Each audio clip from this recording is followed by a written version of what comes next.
Cancer, kamusta kayo? Hope you're all doing well and welcome to 1111 Pinoy Tarot. In today's reading, tingnan natin ang inyong romantic love, relationship, or romantic situations. Just take what resonates for you and leave the rest yung mga hindi para sa'yo. Ano yung energy ng person mo towards you and towards the connection? Please don't forget to subscribe, like, comment, and share, and please tap the bell for updates from this channel. Maraming salamat sa inyo. Cancer, energy ng person mo towards you and towards the connection. Cancer, energy ng person mo.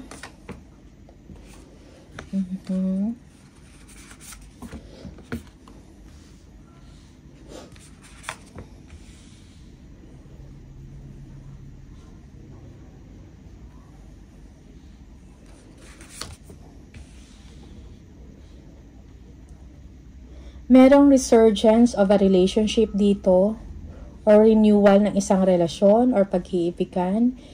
Maybe for some of you, there is someone na nagkaroon ng realization or wake-up call, gusto kang makita or gusto kang makasama. And now this person is thinking or planning, no? Napuntahan ka or makipagkita sa inyo. Okay? This person, meron siyang special feeling sa inyo, mahal ka ng tao na to. Okay? Siguro nagkaroon din ng separation dito dahil merong nangyari na hindi maganda or merong siguro chaos or gulo, no, in the connection. Kaya nagkaroon ng separation or physical separation. But then yung tao na to ay same pa rin yung nararamdaman sa inyo, mahal ka pa rin ng tao na to, gusto ka niyang kausapin, gusto niya mag-message sa inyo, and he or she is planning to meet you or to visit you, Cancer. You might be dealing with an air sign, Libra, Aquarius, or Gemini. This is you, Cancer. Maybe you are dreaming about this person. You are waiting for him or her to contact you or to communicate with you or to visit you. So, yeah, for some of you, you are hoping, no, wishing na sana magparamdam yung tao. Siguro matagal ka nang nag-aantay sa kanya and you miss this person as well. Okay? Deep down inside or secretly, you are longing for him or her. Okay? Yung iba sa inyo, you are already bored.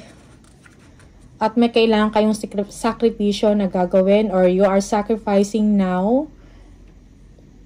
No? Parang nagtitiis ngayon and hoping na magparamdam, no, yung person na to na gusto mo or yung tao na nasa isip mo or yung special someone na to. Okay? Yeah. Merong problema dito, no? Maybe this person has a family already or magkalayo kayo. But this person parang ikaw yung match para sa kanya, parang ikaw yung gusto niya. For some of you, this is a third-party relationship. Merong family yung tao na to. Pero he or she finds solace in you. Parang, yeah, parang merong something peacefulness, no? Pagkasama ka. Okay? Yeah. Four of Cups. Okay, this person is dreaming to be with you. Cancer, siguro meron din boredom sa part ng tao na to. Okay? Or this person is missing an opportunity. Missing an opportunity to be with you. Siguro gusto niya magkaroon ng family sa inyo. Okay? Gusto niya or namimiss niya yung bonding moments ninyo, Cancer. Yeah, Queen of Cups. So, Cancer, you are parang you are developing yourself, you are nurturing yourself. You are very intuitive. For some of you, nararamdaman mo na yung person na to is also waiting for you. No, parang mas malalim or malalim yung nararamdaman mo sa tao na to. Okay? You are falling in love with this person. Lumalalim ang inyong feelings sa isa't isa. Okay? Yes, you are hoping that this person will come back to you, no? And you are dreaming already, no? Kung ano yung gagawin niyo pag nagkita kayo or pag nagkasama kayong dalawa. You are really hoping for this person to see you, no? And siguro mag-bonding kayo and all that, travel, okay, date. This is also a karmic relationship.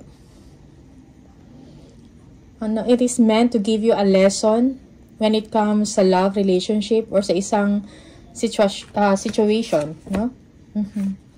Two of Cups. Yes, mahal mo yung tao na to. And hindi lang ikaw siya. Mahal ka din ng tao na to equally, no? You love each other equally. Okay? Maybe you are dating or this someone is a foreigner or parang iba yung nationality ng taong ito.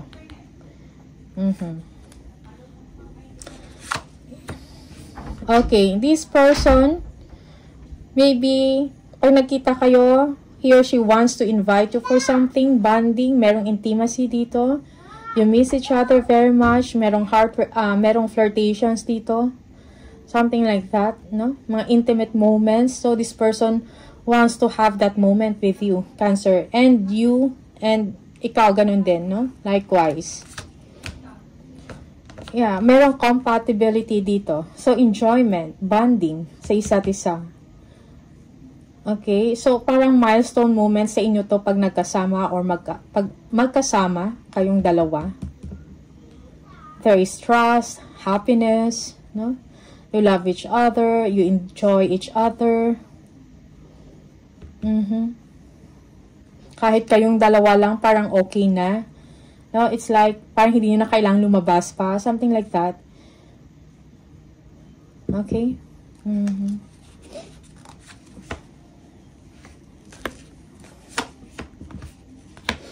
You fear, Cancer, na baka yung tao na to ay nagbago na dahil merong physical distance dito. Okay, you fear na, you fear na parang may ending, no? You don't want an ending in this relationship. Also, this person also is thinking the same way. No? Yeah. But this person really wants to visit you, to come to you, and to accomplish something. They want to be with you. Yeah, yung iba sa inyo, may age gap dito, no? Siguro malaking age gap ito. Okay? Yeah, this person wants to protect you and support you. Or this is you, Cancer, also. You are very driven. And nakafocus ka sa inyong money, sa inyong career, or sa inyong creative projects, or passion project, kung ano man to. Okay? Yeah, your person also is thinking negatively.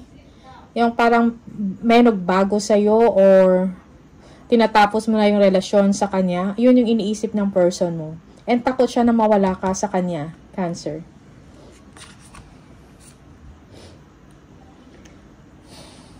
You might be dealing also here with a Scorpio, Cancer, Pisces, Taurus, or Capricorn, Libra. Okay. Yeah. So, parang gusto i-validate ng person mo, no? Na same ka pa din, na walang nagbago sa inyo. And kung ano man yung mga missing opportunities or mga missing moments, no? Parang gusto niyang pagpunan, ano tawag doon? Punuan. Gusto niyang punuan yun with you, no? He or she is feeling left out in the cold pag wala ka, pag mawala, or kung meron mang separation, siguro devastated yung tao na to. Okay? Parang it's a big loss kung wala ka, Cancer, sa tao na to, kung meron man ending. Okay?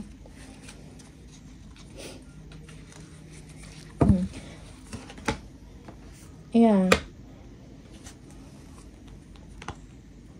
Yeah, yung tao na to nahihirapan din, no? Energetically. Pero gagawa siya ng paraan para makita ka or makasama ka. Okay? Pero hindi pa sure, no? Kung when. It is not yet revealed. But this person sa isip at puso ng taong ito, gusto kang makasama, gusto kang makita. And takot siya na mawala ka sa kanya. Also, Cancer. Yeah, parang more or less ganun ka din sa kanya eh. Okay? You are hoping for him or her. You want to see them. But parang nag-enjoy, naka-focus ka ngayon sa career mo, trabaho mo, passion project mo. Okay?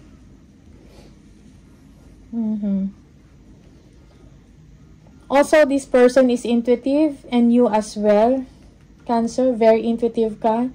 And you have that feeling that this person is gagawa din talaga ng way na kumontak sa'yo or puntahan ka.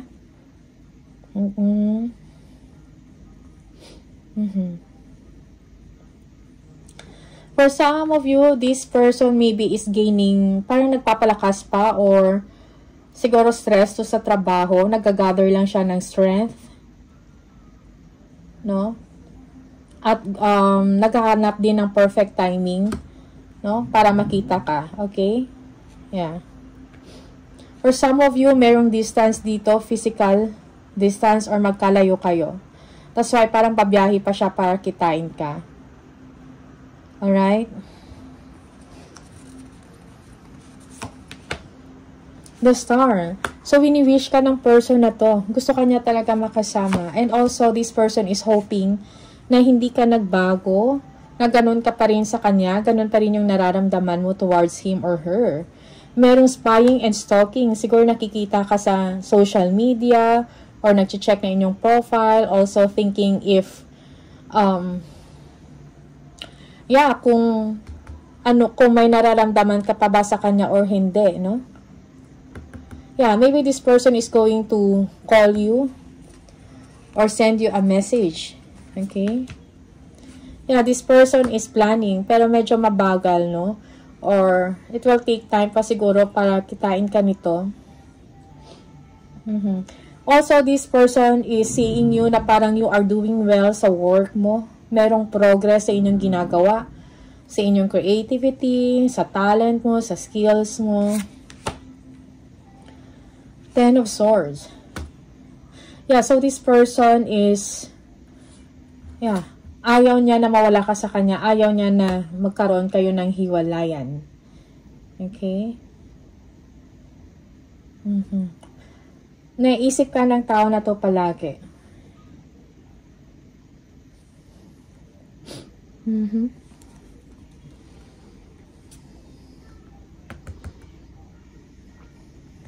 Yeah, for some of you, this person is waiting for you.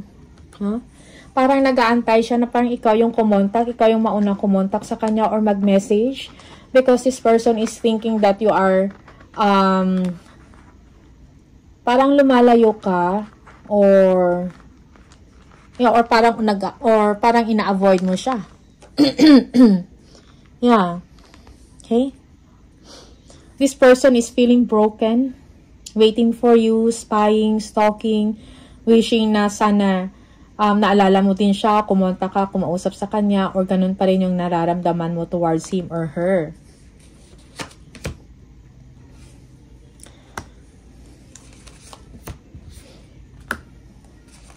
Yeah, this person is gagawa ng paraan para makita ka, mag-take action towards, towards you, no? Siguro naghahanap pa siya ng mga ways kung paano. Yeah, maybe this is a third person or this person is dealing with two people, no? Ikaw at saka another one.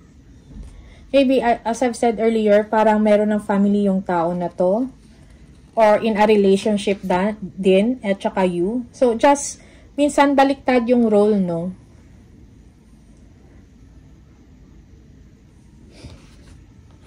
Baliktad yung role na ikaw to.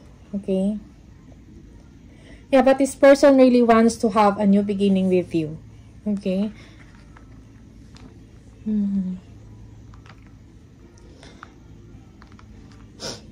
Para sa kanya, sana mutual yung understanding, no? Na gusto nyo pa rin ang isa't isa. Again. So, this person has a family to tend to. Okay? This is not for all of you, but for some of you. Ito yung energy na pinaparamdam, sabi. Okay? Yeah. This person has a family or meron na siyang karelasyon and you may be the third party and this person wants to get away from this relationship para mag-take action towards you.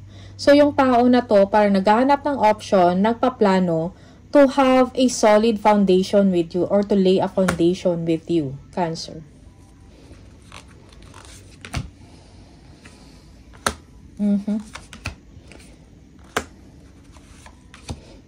Okay. So, this person really wants to travel. Parang gusto niya makipag-bonding sa'yo, makipagkita. Gusto niya magkaroon kayo ng solid, no? Na pagsasama or solid na relasyon. Okay? This person is happy to be with you. Yeah. Masaya siya pagkasama ka. Siguro mayroong mga distractions sa kanya, gumugulo sa kanya, or maybe yung karelasyon niya parang merong arguments dito or something like that and ayaw niya ng ganun. So, napapaisip siya na pumunta sa'yo. Okay? Merong desisyon na malaki, no? Yung gagawin yung person na to. Parang hindi rin siya makamake up ng mind niya. Kung ano talaga. Klaro sa kanya na gusto kanya. Pero, naghahanapin siya ng way kung paano, no? Kung paano kayo magsama. Kayong dalawa, Cancer. Okay?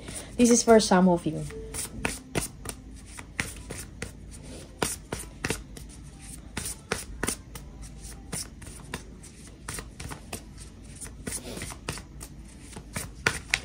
Oops. Yeah. Okay. You are nurturing yourself, Cancer. Parang inuuna mo din yung sarili mo ngayon, yung sarili mo kapakanan, most especially when it comes to your money. You are growing when it comes to your project, when it comes to your business or business venture or online venture, something like that. You are growing, okay? You are being successful. Okay? Looking forward na makareceive ka ng something, malaking pera or malaking gantimpala. Okay?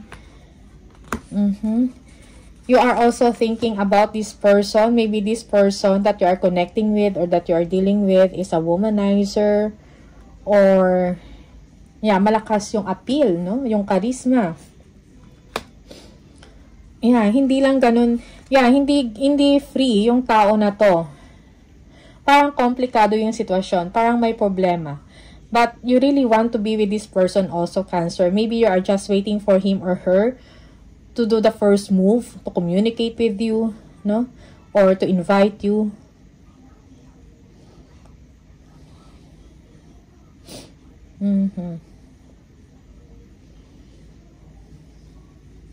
Yeah, yung iba sa inyo, parang meron din kayong realization about sa sarili mo, no?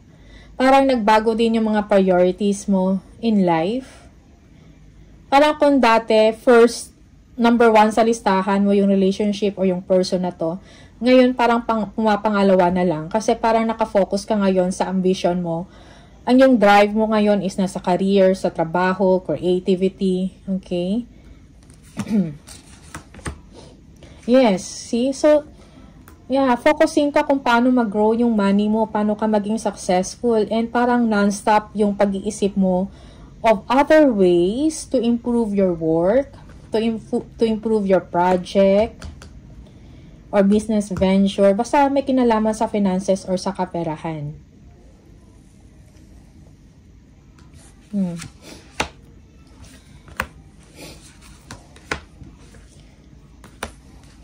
You might also be dealing with a Leo or a Taurus.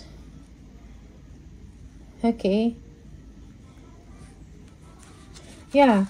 Importante sa'yo yung stability. Maybe you are hoping also for this person to stand up for you. Cancer, waiting for this person na maging seryoso sa'yo, mag-level up, merong commitment, no? Mag-stand up para sa'yo, okay?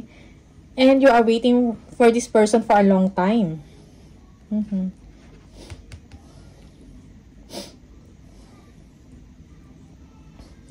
Yeah, also yung iba sa inyo, parang merong energy dito na parang evasive.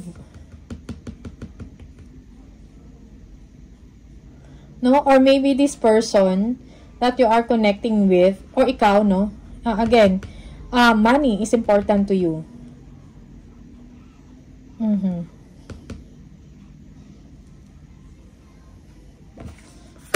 Clarity of the situation.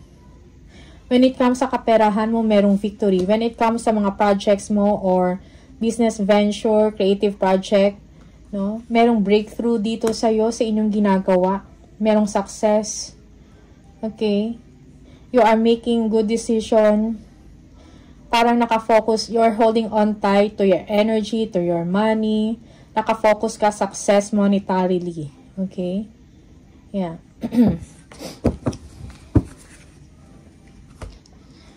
Okay. The Lovers. For some of you, you are dealing with a Gemini here. Yeah. Yeah, you're thinking about them. Parang gusto mo mag-usap kayong dalawa, magkita, mag-bonding na parang the same goal kayo. Okay, this person is longing for you or this is you, Cancer. You are longing for this person. You are physically, parang magkalayo kayo physically. Okay? Yeah, merong independency dito or independent ka, no? Or solo. Single and ready to mingle. You are doing well sa trabaho mo, sa inyong finances. This is for some of you. Okay? Cancer. Tingnan natin anong energy or anong gustong sabihin or ano yung nasa isip ng person mo.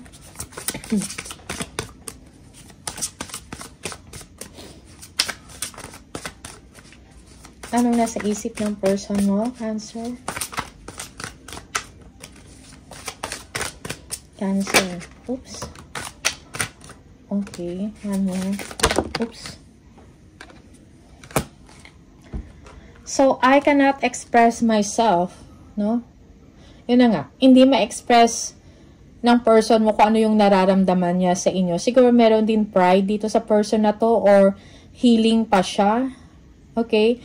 Kasi merong tower dito, merong something na gulo or chaos na nangyayari sa inyong relationship or sa kanyang connection. So, that's why this person is healing and merong restriction when it comes to seeing you or visiting you. So, that's why hindi siya makapag-express. No? Merong also jealousy din dito sa person na to. I don't want to be who I used to be. You deserve better. Okay? So, this person is also thinking na parang you are doing well sa inyong ginagawa. Okay, parang deserve mo yung someone na mas okay pa kaysa kanya, no? Parang feeling ng person mo, hindi siya deserving para sa'yo. Parang kulang, no? Parang kulang siya sa'yo. Parang ganun, feeling niya lang yun. Okay, why is it that you love me? Also, this person is thinking, bakit mo nga siya mahal, no? Or bakit ka na in love sa kanya or nahulog sa kanya, bakit gusto mo pa rin siya, okay? So, ito din yung mga nasa isip ng person mo. Cancer. Alright? So, I wish you all the best when it comes to this connection or sa itong relationship na to. Maraming salamat sa inyo and see you on the next video. Bye!